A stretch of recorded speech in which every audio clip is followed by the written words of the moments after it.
नमस्कार दोस्तों, स्वागत है आपका चैनल पर। सौ की बड़ी खबर के साथ एक बार फिर से आपके सामने मौजूद, जहां पर चलेंगे सबसे पहले और बड़ी अपडेट में आपको बताएंगे बेंगलुरु के अंदर अचानक से वरिष्ठ किसान नेता राकेश टिकैत पर हुआ है हमला। दोस्तों बताएंगे आपको किस तरीके से आखिर बाल बचे हैं राकेश टिकैत। इसी के साथ में चलेंगे एक और बड़ी अपडेट की तरफ, जहाँ पर राज्यसभा के अंदर कट गया पत्ता। भाजपा के एकमात्र मुस्लिम मंत्री को नहीं मिला राज्यसभा का टिकट। दोस्तों क्या है ये पूरी अपडेट, इसकी जानकारी भी आप तक पहुंचाएंगे। इसी के साथ में चलेंगे एक और बड़ी खबर की तरफ, जहाँ पर जनता दल यूनाइटेड और भारतीय जनता पार्टी में खिंच गई है तलवार। अपने ही पार्टी के नेता ने जेडीयू के नीतीश कुमार को दिया है जोरदार झटका और भाजपा की है जमकर तारीफ। और इसी बीच आपको बताएंगे दिल्ली के अंदर भी अचानक से स्वास्थ्य मंत्री को कर लिया गया है गिरफ्तार। दोस्तों इसी के साथ में केरल से लेकर कश्मीर के मुस्लिम संगठन एकजुट हुए हैं और की है बड़ा ऐलान। इसी के साथ में आपको बताएंगे अखिलेश यादव ने सपा पर साधा है निशाना, कहा कन्नौज की पहचान है इत्र, गोबर हमारी पहचान नहीं है। इसी के साथ में आपको बताएंगे दोस्तों एक एक करके चलेंगे सभी बड़ी अपडेट की तरफ। लेकिन उससे पहले अगर आप भी मानते हैं कि स्वास्थ्य मंत्री सत्येंद्र जैन को अचानक से उठा लेना भारतीय जनता पार्टी सरकार की बौखलाहट को दिखाता है और आम आदमी पार्टी की लोकप्रियता को दिखाता है, तो इस वीडियो को लाइक करके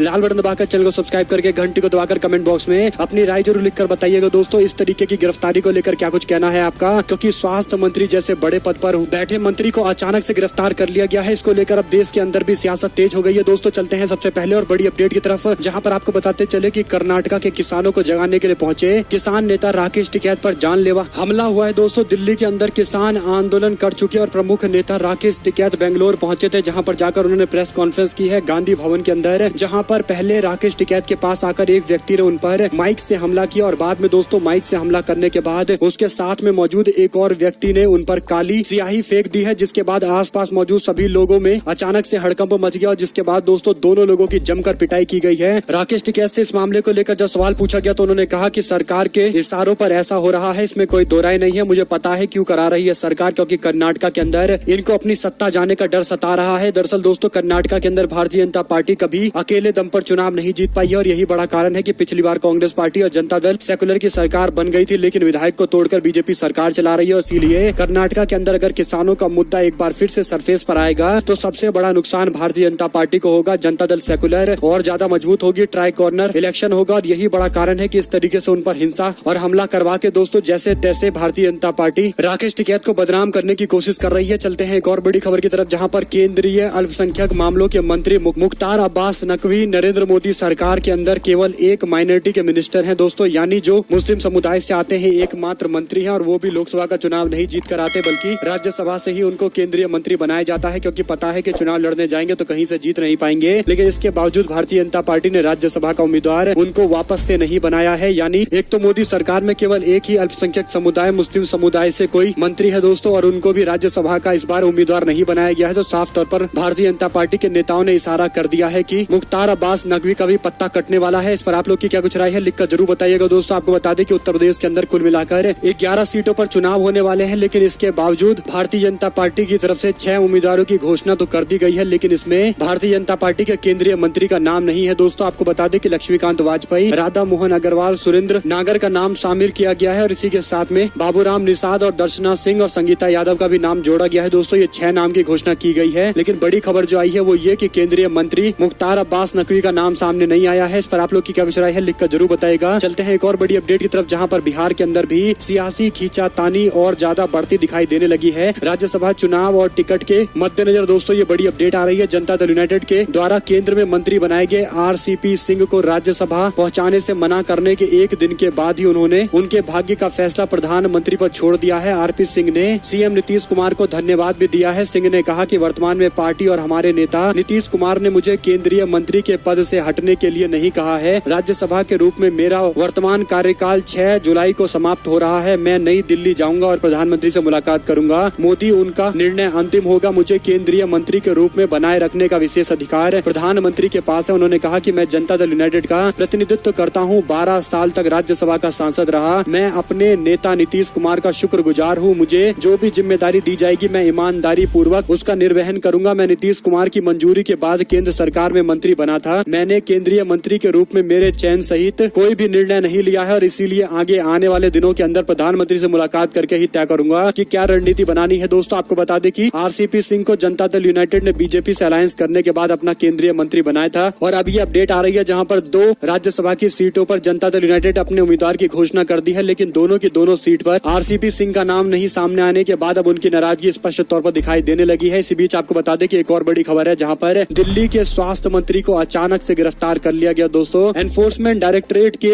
अधिकारियों ने बताया है कि ये मनी लॉन्ड्रिंग से जुड़ा हुआ मुद्दा था और इसीलिए गिरफ्तारी की गई है। हालांकि आम आदमी पार्टी के नेता और खासकर स्वास्थ्य मंत्री जो नंबर 2-3 में आते हैं बड़े नेता के तौर पर, दोस्तों उनको अचानक से गिरफ्तार करने के बाद अब सियासत और ज्यादा उबाल लेती दिखाई दे रही है। आपको बता दें कि आम आदमी पार्टी ने इसके खिलाफ जबरदस्त मोर्चा खोलने की बात कही है और इससे पहले आम आदमी पार्टी पहले ही सवालों के घेरे में है पंजाब पुलिस को लेकर। दोस्तों, और इस बीच बीजेपी सरकार की इस तरीके की कार्रवाई को लेकर अब उनको दोहरे फंड पर लड़ाई लड़नी पड़ेगी। लेकिन आम आदमी पार्टी ने भी ऐलान कर दिया है कि इस तरीके की गिरफ्तारी को कतई बर्दाश्त नहीं किया जाएगा। वो भी स्वास्थ्य मंत्री को अचानक से गिरफ्तार कर लेना, ये राजनीतिक वेंडेटा के तहत किया गया एक कार्रवाई है। केवल इस तरीके से टिप्पणियां सामने आ रही है। दोस्तों, आप लोग की क्या कुछ राय है, लिख कर जरूर बताइएगा। और एक और बड़ी अपडेट की माने तो किसी भी मुद्दे पर राष्ट्रीय स्वयंसेवक संघ और भाजपा को घेरने के लिए हमेशा तैयार रहने वाले मुस्लिम संगठन एक बड़े बैनर के तले आने वाले हैं। दोस्तों, आपको बता दें कि इसे गैर राजनीतिक और गैर धार्मिक संगठन का आवरण देने का प्रयास किया जा रहा है। हालांकि हकीकत आयोजन में जुटे राजनीतिकार और धर्म के लोगों के कारण खुलकर सामने आ गया है। आपको बताते चले कि ये बड़ी अपडेट आ रही है, जहां पर प्रधानमंत्री मोदी और भाजपा विरोध की धुरी पर खड़ा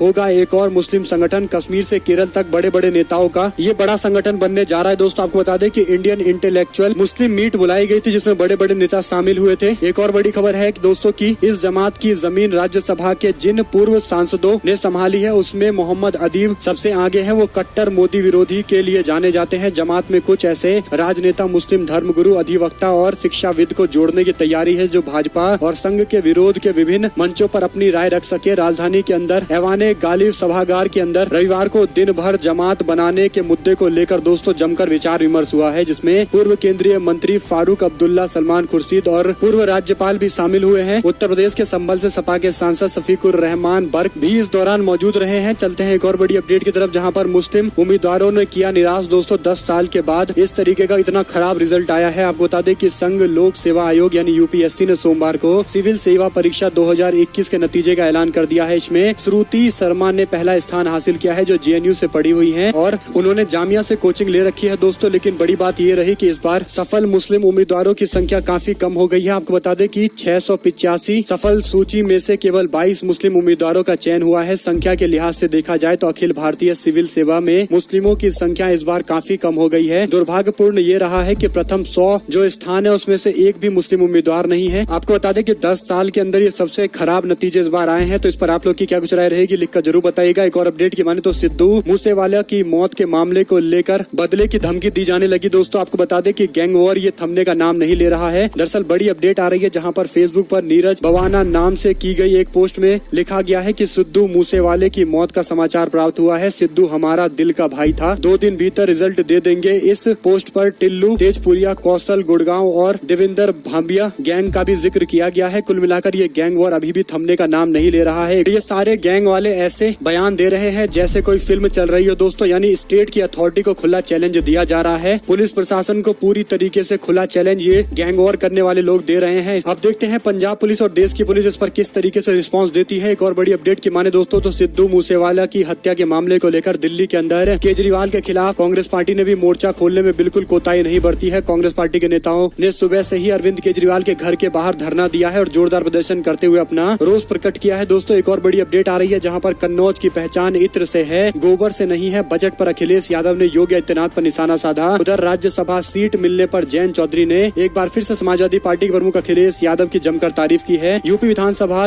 में बजट सत्र के चर्चा के दौरान दोस्तों सपा के प्रमुख अखिलेश यादव ने योगी सरकार पर जमकर निशाना साधा। उन्होंने बजट पर सवाल उठाते हुए कहा कि निवेश के लिए स्थिति स्पष्ट नहीं की गई है। सपा के नेता ने आगे कहा कि कन्नौज की पहचान इत्र से है, न कि गोबर से है। वहीं पर सपा सहयोगी ने भी राज्यसभा में समर्थन दिए जाने को लेकर अखिलेश यादव की जमकर तारीफ की है। रालोद के प्रमुख जयंत चौधरी ने दोस्तों नॉमिनेशन भर दिया है और उनके साथ में अखिलेश यादव भी मौजूद रहे। एक और बड़ी अपडेट की तरफ रुख करते हैं, जहां पर ज्ञानवापी मामले में मुस्लिम पक्ष ने हिंदू पक्ष के दावे पर आपत्ति जाहिर की है। 4 जुलाई तक मामला टाल दिया गया है। ज्ञानवापी मस्जिद विवाद को लेकर वाराणसी के जिला जज की अदालत ने सोमवार को कार्रवाई की है। सुनवाई शुरू होते ही अंजुमन इंतजामिया मसाजिद कमेटी के ओर से दलील दी गई है। दोस्तों, मुस्लिम पक्ष ने अपनी दलील में पूरे मामले को खारिज करने की बात करते हुए कहा कि हिंदू पक्ष की ओर से जो दावा किया जा रहा है, इस दावे का हम विरोध करते हैं, हम इसे मानते नहीं है। दोस्तों, वहीं पर 27 मई को वाराणसी की अदालत में इस मुद्दे की सुनवाई हुई थी कि क्या सर्वे की रिपोर्ट और वीडियोग्राफी को सार्वजनिक किया जाए। इस विषय पर हिंदू और मुस्लिम दोनों पक्ष की अलग अलग राय थी। दोस्तों, आपको बताते चले कि मुस्लिम पक्ष ने इस मामले पर अपनी राय देते हुए कहा कि इसे सार्वजनिक नहीं करना चाहिए। वहीं पर हिंदू पक्ष ने मुस्लिम पक्ष पक्षीय दलील का विरोध किया है, जिसके बाद वाराणसी जिला अदालत ने आदेश दिया था कि 30 मई को दोनों पक्ष को वीडियो और फोटो दिए जाएंगे। गौरतलब है कि दिल्ली के निवासी राखी सिंह और 4 अन्य महिलाओं की तरफ से दाखिल की गई याचिका के बाद इस तरीके से लगातार कार्रवाई की जा रही है। वहीं आपको बता दें कि अगली कार्रवाई अब जुलाई में की जाएगी। दोस्तों एक और अपडेट है, जहां पर तिहाड़ में बंद लॉरेंस बिश्नोई की सुरक्षा बढ़ाने की मांग की गई है। वकील ने कहा कि पंजाब पुलिस एनकाउंटर कर सकती है। दरअसल दोस्तों कांग्रेस पार्टी के नेता और युवा सिंगर सिद्धू मूसेवाले की हत्या के मामले को लेकर ये बड़ी खबर सामने आ रही है, जहां पर पुलिस ने कई जगह कार्रवाई की है। यहां तक कि उत्तराखंड से कई सारे संदिग्धों को पकड़ा गया है दोस्तों। और अब माना जा रहा है कि लॉरेंस बिश्नोई, जिसका नाम सीधे तौर पर आ रहा था, उसके खिलाफ भी पुलिस बड़ी कार्रवाई करने की तैयारी कर रही है। एक और अपडेट की माने तो असम के अंदर मुसलमानों सहित 6 धार्मिक समुदाय को मिलेगा अल्पसंख्यक होने का प्रमाण पत्र। असम मंत्रिमंडल ने मुस्लिम, ईसाई, सिख, बौद्ध, जैन और पारसी समुदाय के लिए अल्पसंख्यक प्रमाण पत्र जारी करने का फैसला किया है। राज्य के स्वास्थ्य मंत्री केशव महंत ने कहा कि हमारे पास अल्पसंख्यक समुदाय के लिए कई योजनाएं हैं। अल्पसंख्यकों के लिए एक अलग विभाग है, लेकिन अल्पसंख्यक कौन है कोई पहचान नहीं है। उनकी पहचान करने की जरूरत है ताकि ऐसी योजना उन तक पहुंच सके। लेकिन सवाल ये खड़ा होता है कि क्या पहचान के नाम पर डाटा इकट्ठा करने की कोशिश की जा रही है। एक और अपडेट की माने दोस्तों तो पंजाब की सियासत अभी भी सुलगती दिखाई दे रही है। शिरोमणि अकाली दल का डेलीगेशन पहुंचा है पंजाब के गवर्नर से मुलाकात करने के लिए। पंजाब के गवर्नर से मुलाकात करते हुए पूर्व मुख्यमंत्री सुखबीर बादल ने मांग की है कि भगवत मान सरकार को तत्काल प्रभाव से सस्पेंड कर देना चाहिए, क्योंकि वो सरकार लोगों को सुरक्षित नहीं रख पा रही है। यहाँ तक कि लॉ एंड ऑर्डर पूरी तरीके से तबाह हो चुका है। एक और बड़ी खबर है, जहाँ पर हरियाणा के अंदर भी कांग्रेस पार्टी के लिए बुरी अपडेट आने वाली है दोस्तों। दरअसल कांग्रेस पार्टी ने हरियाणा के अंदर एक बैठक बुलाई थी, जिस बैठक के अंदर भूपेंद्र सिंह हुड्डा से लेकर अजय माकन जैसे नेता मौजूद रहे। कांग्रेस पार्टी के लगभग सभी नेता मौजूद रहे, लेकिन बड़ी बात जो रही वो ये कि इस बैठक में कुलदीप बिश्नोई नहीं पहुंचे थे, जिसके बाद माना जा रहा है कि जल्द ही कुलदीप बिश्नोई भारतीय जनता पार्टी ज्वाइन कर सकते हैं और लगभग इस बात पर मुहर लग चुकी है दोस्तों। आपको बता दें कि कुलदीप बिश्नोई कुछ दिन पहले मनोहर लाल खट्टर से भी मुलाकात करके आए थे, तो माना जा रहा है कि जल्दी खबर आ जाएगी, क्योंकि इस तरीके की जो बैठक हो रही है कांग्रेस पार्टी की उसमें पहुंच नहीं रहे, तो साफ संकेत उन्होंने दे ही दिए हैं। एक और बड़ी खबर है, जहां पर दोस्तों भाजपाइयों को जब भी कहा जाता है कि पाकिस्तान के साथ भारत को बातचीत करनी चाहिए ताकि व्यापार सुधरे और आसपास के जो जनता है उसको फायदा पहुंचे, जो बॉर्डर इलाके में लोग रहते हैं उनको फायदा पहुंचना चाहिए, व्यापार होना चाहिए, इस तरीके की बातें जब विपक्षी नेता करते हैं तो भाजपाई बिल्कुल एग्रेसिव हो जाते हैं। यहाँ तक कि दोस्तों विपक्षी नेताओं को देशद्रोही तक बता दिया जाता है। लेकिन अब जो बड़ी अपडेट आ रही है वो ये कि मोदी सरकार पर्दे के पीछे से पाकिस्तान से कर रही है बात। बैक चैनल वार्ता के जरिए आपसी गतिरोध तोड़ने की कोशिश की जा रही है। आप समझ सकते हैं कि पाकिस्तान के अंदर इस तरीके से परिवर्तन होने के बाद एक और प्रयास किया जा रहा है दोनों देशों के बीच में संबंध सुधारने के लिए दोस्तों। लेकिन ये बड़ी अपडेट इसलिए भी है क्योंकि पाकिस्तान और भारत के रिश्ते मोदी सरकार के आने के बाद से हमेशा से लगातार खराब होते आए हैं। यहाँ तक कि व्यापार तो बिल्कुल घटकर लगभग खत्म ही हो चुका है, लेकिन इसके बाद मोदी सरकार फिर से प्रयास कर रही है बातचीत की। तो जवाब भाजपाइयों को देना चाहिए कि क्या नरेंद्र मोदी इस तरीके से पाकिस्तान को भाव दे रहे हैं, व्यापार करने की बात कर रहे हैं? क्या बीजेपी के लोग वही विचार नरेंद्र मोदी और उनकी सरकार के लिए रखते हैं जो कांग्रेस पार्टी और विपक्ष की सरकार के लिए रखा करते थे? एक और बड़ी खबर है, जहां पर उत्तराखंड के अंदर बीजेपी विधायक के खिलाफ थाने में तहरीर देने वाले उप जिलाधिकारी का तबादला कर दिया गया है। उत्तराखंड के पुरोला के अंदर भारतीय जनता पार्टी के विधायक दुर्गेश्वर लाल के खिलाफ थाने में तहरीर देने वाले उप जिला अधिकारी सोहन सिंह सैनी का राज्य सरकार ने तबादला कर दिया है। शिकायत में उन्होंने सोशल मीडिया पर उनकी छवि धूमिल करने और उन्हें SC/ST अधिनियम के तहत फंसाने और जान से मारने की धमकी देने संबंधित आरोप लगाए थे। एक और बड़ी खबर आ रही है, जहां पर बिहार के अंदर 3 साल के लिए नप गए लालू यादव के साले Sadhu Yadav. MP MLA court ने ये सजा सुनाई है दोस्तों। आपको बता दें कि लालू यादव के साले साधु यादव को 3 साल की सजा दी गई है। MP MLA कोर्ट ने सोमवार को RJD के सुप्रीमो लालू यादव के साले और पूर्व विधायक साधु यादव के खिलाफ ये कार्रवाई की है और 16,000 रुपए का जुर्माना भी लगाया गया है। साधु यादव को सरकारी कार्यालय में घुसकर परिवहन विभाग के अधिकारियों से बदसलूकी करने का आरोप लगाया गया है दोस्तों, जिसके बाद ये कार्रवाई देखते हैं किस तरीके से की जाती है। एक और बड़ी खबर की माने तो जुडिशरी पर आपत्तिजनक टिप्पणी करने के मामले को लेकर अभिषेक बनर्जी को हाईकोर्ट से राहत मिली है। राज्यपाल ने दिए कार्रवाई के आदेश। पश्चिम बंगाल के मुख्यमंत्री ममता बनर्जी के भतीजे और TMC के सांसद अभिषेक बनर्जी को कोलकाता हाईकोर्ट से बड़ी राहत मिली है। दरअसल हाईकोर्ट ने अभिषेक बनर्जी के खिलाफ लगाई गई उस याचिका को खारिज कर दिया है जिसमें न्यायपालिका को लेकर दिए गए उनके बयान को स्वतः संज्ञान लेने की मांग की गई थी। एक और बड़ी अपडेट है, जहां पर अयोध्या के बाद काशी और मथुरा ने नई अंगड़ाई ली है। योगी आदित्यनाथ जो मुख्यमंत्री पद पर हैं दोस्तों, इस तरीके से बयान देकर बीजेपी नेताओं को संकेत दे रहे हैं। एक सवाल खड़ा हो गया है जनता के मन में, क्या मुख्यमंत्री सच में काशी और मथुरा को लेकर बिना पक्षपात के न्याय दिलाने को लेकर ड्यूटी बाउंड है? क्योंकि अगर उन्हें ऐसा माना जाता कि वो मुख्यमंत्री के पद पर है तो इस तरीके के बयानबाजी ना करे और उसका बचाव करे, कम से कम इस तरीके के बयानों से दूर रहे। लेकिन इसके बावजूद दोस्तों काशी करवट ले रही है, काशी नई अंगड़ाई ले रही है। इस तरीके तरीके की बातें कहकर कहीं न कहीं इशारों में ज्ञानवापी मस्जिद मामले को लेकर दोस्तों संकेत दिए जा रहे हैं। एक और अपडेट की माने तो बीजेपी से कार्यकर्ताओं का असंतोष आया सामने। लगातार चुनावी मोड में रहने के बावजूद सम्मान नहीं मिलने पर नाराज हैं कार्यकर्ता। उत्तर प्रदेश में लगातार सियासी सरगर्मियां भारतीय जनता पार्टी के कार्यकर्ताओं पर अब चुनावी थकान छा गई है। भारतीय जनता पार्टी के कार्यकर्ता पिछले एक दशक से एक के बाद एक चुनाव के लिए काम कर रहे हैं, जबकि कोई उचित पुरस्कार नहीं दिए जाने के मामले को लेकर उन्होंने विरोध जाहिर किया है। बीजेपी के एक कार्यकर्ता ने कहा कि हमने 2013 में 2014 में लोकसभा चुनाव के लिए काम शुरू किया था, फिर 2017, 2019, 2022 में पार्टी के लिए दिन रात काम किया है। बीजेपी के कार्यकर्ता जिस बात से नाराज है दोस्तों वो ये है कि उन्हें अभी तक पार्टी नेताओं द्वारा उचित पुरस्कार नहीं दिया गया है। जौनपुर के अंदर एक पार्टी कार्यकर्ता ने कहा कि जब चुनाव आते हैं तो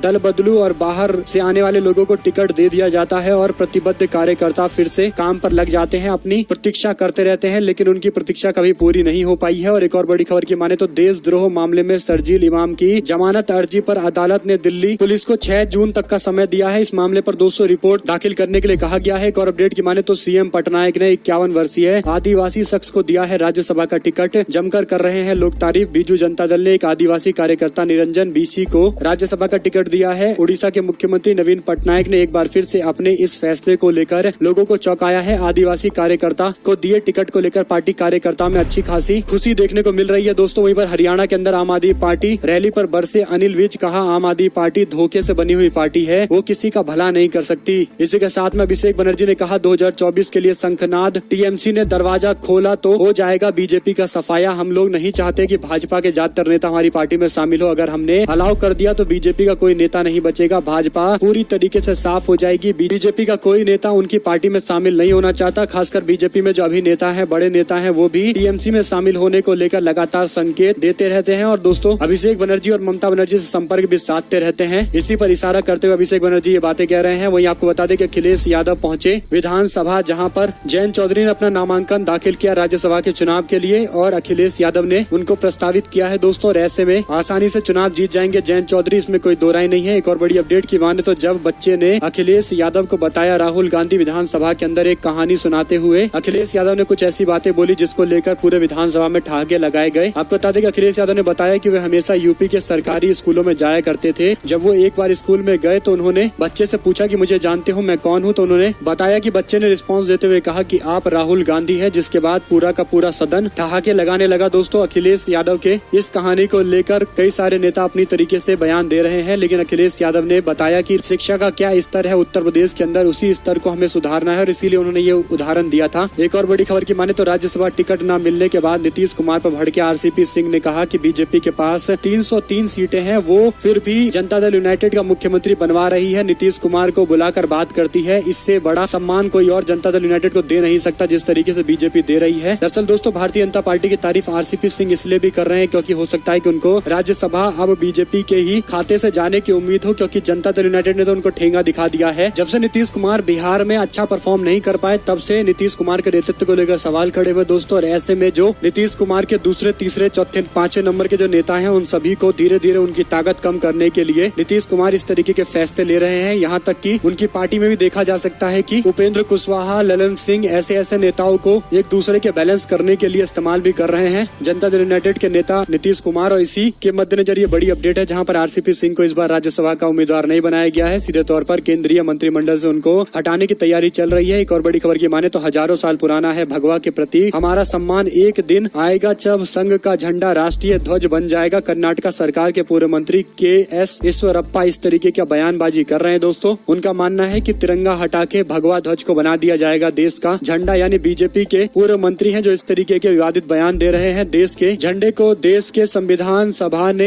एक मत से पारित किया था, जिसके बाद दोस्तों आजादी का जश्न भी मनाया गया था। तो भारत के झंडे को लेकर जो सवाल खड़े कर रहे हैं उन लोगों को थोड़ा इतिहास पढ़ना चाहिए और पता करना चाहिए कि तिरंगा झंडा स्वीकार करने के प्रस्ताव पर संविधान सभा का एक व्यक्ति भी विरोध करता नजर नहीं आया। सभी ने जोर शोर से समर्थन किया और भारत की आजादी में तिरंगा झंडा हमेशा से प्रतीक रहा है स्वतंत्रता का, स्वराज का, स्वदेशी का। लेकिन दोस्तों बीजेपी के लोगों को भगवा झंडा चाहिए देश के तिरंगा की जगह, जबकि तिरंगे के अंदर कुछ ऐसे कलर रखे गए हैं जो साफ तौर पर सभी धर्मों के लोगों को एक साथ सम्मिलित किया गया है। इसमें भगवा भी है, इसमें हरा भी है, इसमें सफेद भी है, लेकिन इसके बावजूद बीजेपी के लोग केवल भगवा झंडा चाहते हैं। जो ये मंत्री बयान दे रहे हैं इस पर आप लोग की क्या कुछ राय रहेगी लिखकर जरूर बताइएगा। देख रहे थे आपका अपना चैनल। जय हिंद, जय भारत, बहुत बहुत धन्यवाद दोस्तों।